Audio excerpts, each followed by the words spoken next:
lines.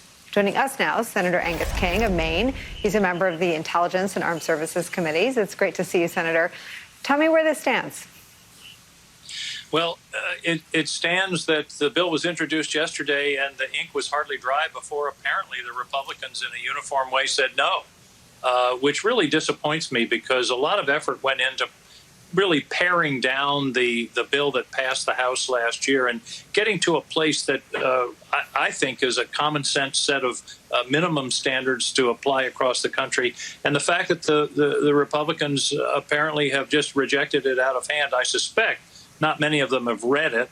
And I find that very disappointing. So what happens now? We have to really face a moment of truth, and that is, what do we do about the filibuster? I've always been one that's been very reluctant about changing the filibuster because, you know, what is now an annoying nuisance to the majority can turn into a shield later on when the shoe's on the other foot. On the other hand, we're talking about democracy itself here, and we're talking about the right to vote. And what really bothers me, I have to tell you, I feel like the world's turned upside down. When I was governor, I used to have a standing bet with my colleague Jesse Ventura in Minnesota about which state would have the highest turnout.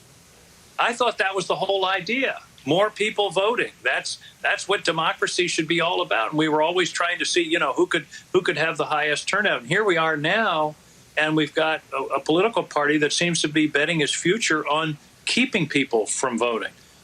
So I think there's going to be a lot of very deep conversation about where we go from here. I don't think the filibuster will be necessarily abolished, but I think it may be modified in some way.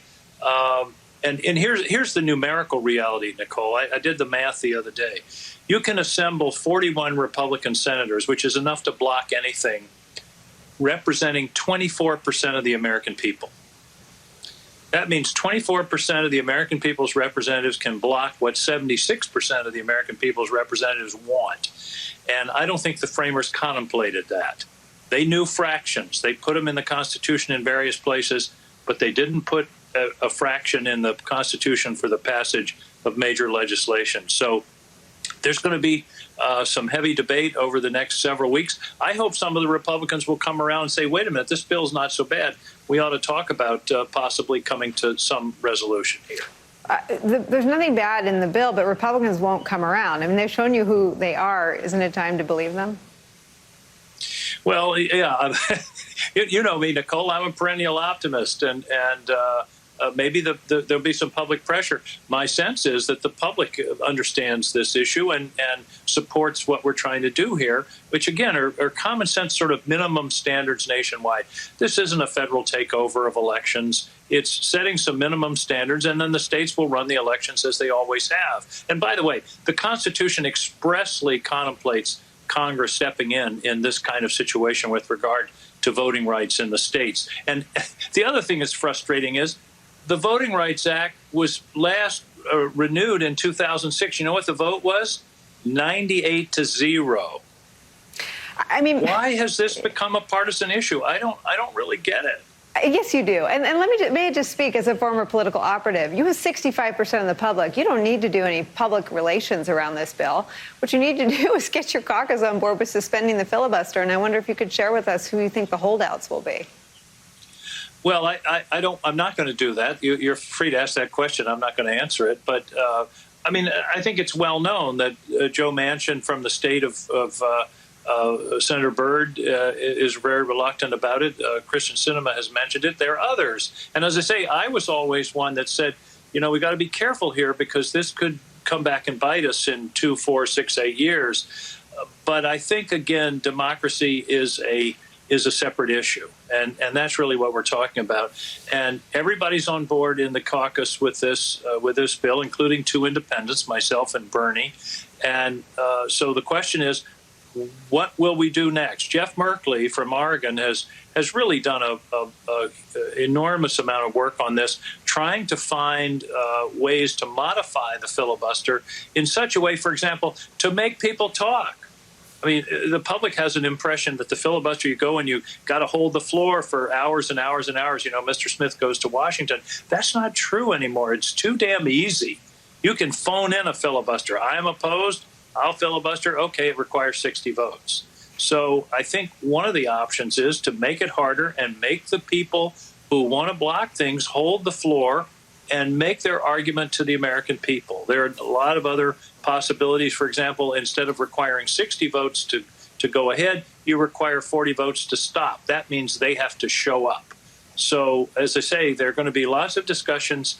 I believe, Nicole, that you're going to see some changes in the filibuster as a result, not of what the Democrats and the Democratic caucus want to do, but because the Republicans won't just even discuss the issue.